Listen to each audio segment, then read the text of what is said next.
빌립보서 4장 19절을 중심으로 오늘 말씀 풍성하게 채우시는 하나님이라는 제목으로 말씀 나누도록 할게요.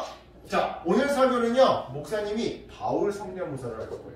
바울 성대모사로 처음부터 끝까지 쭉 진행할 거거든요. 자, 한번 잘 집중해서 따라오세요. 여러분 안녕하세요. 저는 바울이라고 합니다. 저는 예수님을 만난 후 여러 곳으로 전도여행을 다니며 복음을 전했더랬죠. 하지만 지금은 로마에서 재판을 기다리면서 이렇게 감옥에 갇혀 있답니다. 답답하지 않냐고요? 전혀 그렇지 않습니다. 저는 여기에서도 얼마나 바쁜지 몰라요. 비록 교회에 직접 가서 하나님의 말씀을 전하지는 못하지만 감옥에서 편지를 쓰면서 그 편지를 통해 말씀을 전하고 있거든요. 그 과정에서 하나님께서는 제 마음에 기쁨과 감사가 넘치게 하셨답니다.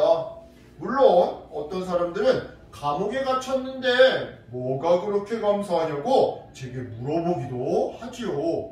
하지만 저는 무척 감사하고 있어요. 어떻게 그럴 수 있냐고요? 지금부터 제가 그 이유를 알려드릴 테니 잘 한번 들어보세요. 제가 아시아의 여러 지역에 복음을 전하려고 할 때 하나님께서는 환상을 통해 저를 유럽 땅 빌립보로 인도하셨답니다. 빌립보는 매우 풍요로운 곳이었죠.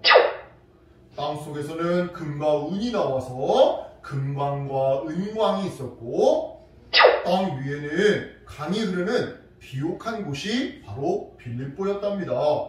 무엇보다 아시아와 로마를 연결하는 중요한 도로, 에그나티아 가도라고 하는 중요한 도로가 지나고 있어서 교통이 아주 발달한 곳이었죠. 그러니 유럽으로 복음을 전하러 가는 저에게 있어서 이보다 더 좋은 곳은 없었답니다. 정말 전도 여행에 딱 안성맞춤인 곳이었죠.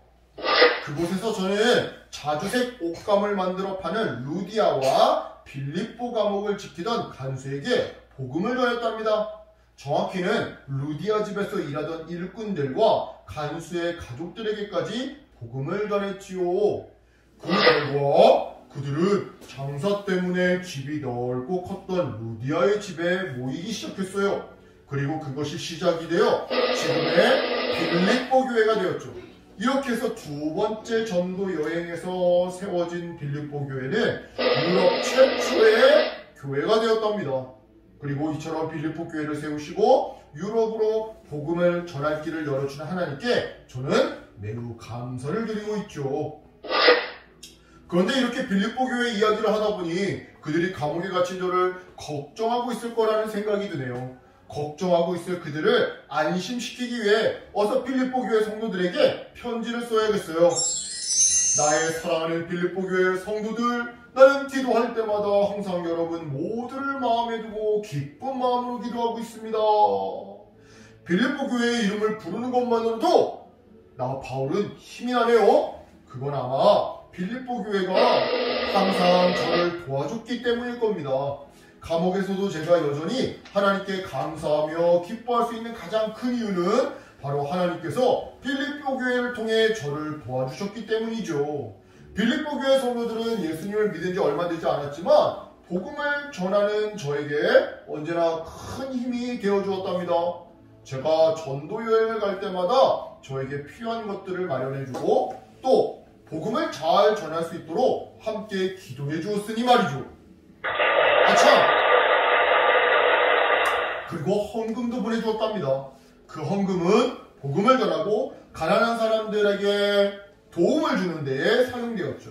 이처럼 하나님께서는 빌립보 교회 성도들이 저를 도와 복음을 전하는 일에 함께하게 하셨어요. 제가 복음을 전할 때마다 빌립보 교회 성도들을 통해 부족함 없이 쓸 것을 채워주신 하나님께 감사를 드리고 있는 것이죠. 이야기를 하다 보니 어느새 편지가 거의 다 완성이 되었네요. 완성된 이 편지를 누가 좀 빌립보 교회에 전달해주면 좋을 텐데 우리 강유리가 전달해주면 좋을까? 우리 재유리가? 싫어요? 누가 갈 수 있을까? 에바브로디도가 전달해주면 좋겠네요. 에바브로디도는 감옥에 갇혀있는 저에게 꼭 필요하고 믿을 수 있는 일꾼이랍니다. 빌립보 교회에서 저를 돕기 위해 보낸 사람이죠. 제가 감옥에서도 하나님께 감사하며 기뻐할 수 있는 또 하나의 이유가 바로 이 에바브로디도랍니다. 왜냐고요? 빌립보에서 로마까지는 먼 길인데도 불구하고 그는 저를 돕기 위해 한 걸음에 달려왔으니까 말이죠. 선생님, 제가 왔어요. 그의 목소리를 들었을 때 어찌나 기쁘던지. 게다가 빌립보 교회 성도들이 정성껏 모아온 헌금까지 가지고 와서 저를 돕겠다고 하니 정말 온 마음을 다해 하나님께 감사를 드리지 않을 수가 없었답니다. 이처럼 에바브로디도는 무슨 일이든지 열심히 도우면서 감옥에 갇힌 저의 손과 발이 되어주었죠. 하지만 그러던 어느 날 그런 에바브로디도가 병에 걸려 죽을 뻔한 적이 있었답니다. 저는 안타까운 마음으로 하나님께 기도를 드렸죠. 에바브로디도의 병을 낫게 해달라고, 고쳐달라고 말이에요. 다행히도 하나님께서는 그 병을 고쳐주셨고 그는 다시 건강을 되찾게 되었답니다. 지금도 건강하게 제 옆에서 저를 도우며 심부름을 도와주고 있죠. 이처럼 고마운 에바브로디도를 이제 빌립보 교회로 이 편지를 들려보내서 다시 보내야겠어요. 제가 쓴 편지와 함께 건강해진 그의 모습을 보면 걱정하고 있던 빌립보 교회 성도들도 기뻐할 게 틀림없답니다. 이처럼 에바브로디도를 생각하면 하나님께서 감옥에 갇혀있는 저에게 꼭 필요한 사람을 보내주셨다는 생각이 들어서 감사를 멈출 수가 없어요. 또한 빌립보 교회를 통해서 감옥 생활에 필요한 것을 채워주신 부분도 하나님께 감사하며 또 감사드리고 있죠.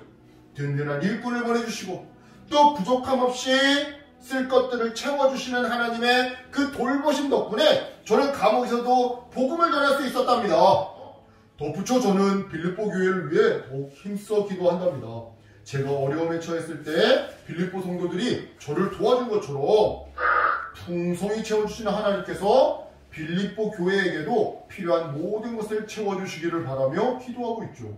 하나님께서는 저뿐만 아니라 빌립보 교회 성도들에게 필요한 것도 넉넉하게 채워주실 것을 저는 믿고 또 믿습니다. 그런데요, 어린이 여러분, 하나님께서는 저에게만 그리고 빌립보 교회 성도들에게만 필요한 것을 넉넉하게 채워주시는 그런 분일까요? 아니겠죠. 그렇지 않답니다. 하나님께서는 여러분에게도 필요한 모든 것을 풍성하게 채워주시는 그런 분이세요. 왜냐하면 하나님은 여러분에게 필요한 것은 무엇인지 부족한 것은 무엇인지 다 알고 계시기 때문이죠. 하나님은 다 알고 계세요.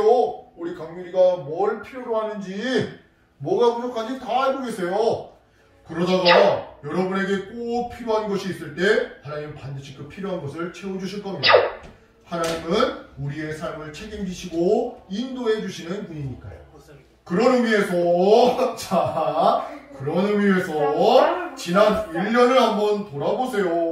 네, 지난 1년을 한번 돌아보세요. 오늘 추수감사절이죠? 네. 여러분, 지난 1년을 한번 돌이켜보세요. 그리고 지난 1년 동안 하나님께서 우리에게 채워주신 것을 한번 생각해보세요. 하나님께서는 우리에게 가족을 주시고 좋은 친구도 주셨어요. 또 아름다운 세상도 주시고 자연환경도 주시고 1년 동안 건강하게 지혜롭게 자라게 해주셨죠. 물론 때때로 아프기도 하고 어려운 일도 있었지만 하나님께서 인도해 주셨기 때문에 이겨낼 수 있었답니다. 그러니 우리와 함께 하시며 풍성하게 채워주신 하나님께 우리 감사드립시다. 하나님께서 감옥에 갇힌 저 바울에게 필요한 것들을 풍성하게 채워주셔서 복음을 전할 수 있도록 인도하셨듯이 마찬가지로 여러분에게도 하나님이 필요한 것들을 풍성하게 채워주셔서 여러분이 하나님의 일꾼으로 자라도록 도와주실 거예요.